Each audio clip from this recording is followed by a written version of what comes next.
Tinuluyang banggain ng isang van ang isang motorsiklong una niyang nakagitgitan. Dinamay pa ang isang tricycle at isang kotse bago ito tumakas. Ang nahulikam na tensyon, tinutukan ni Oscar Oida.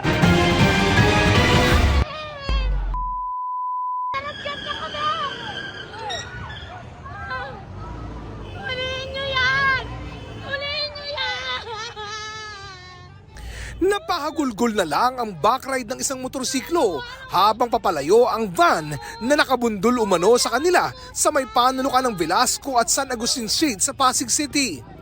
Base sa CCTV na hawak ng mga pulis, mag-aalas 8 ng gabi nitong Lunes nang mag-cruise ang landas ng van at isang motorsiklo. Palibas ay muntik-muntik ang magbanggaan, mabilis na tumaas ang tensyon. Dinunggol ng van ang motorsiklo. Ang rider naman ito, pinagsusuntok ang van. At habang paarangkada ang van, hinampas pa niya ito ng helmet. Habang papalayo, nakabangga pa umano ng isang kotse at isang tricycle ang van. Umatras ang nasabing van.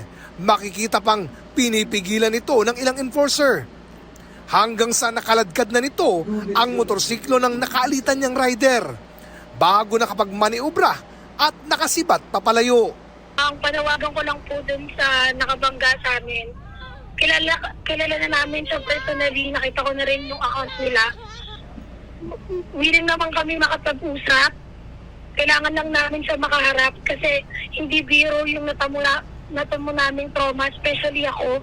Kasi ako yung nag-cut ng video eh. Yung kada papanoorin ko yung video, nagpa-flashback sa amin lahat. Ayon sa Pasig Police, tukoy na at nakausap na raw nila ang may-ari ng sasakyan. Ongoing na yung follow-up operations natin para ma-invite yung registered owner dito sa ating himpilan at magpaliwanag tungkol dito sa nangyaring insidente. Nangako naman po at nagsabi nga pupunta po sila ngayon dito sa aming himpilan.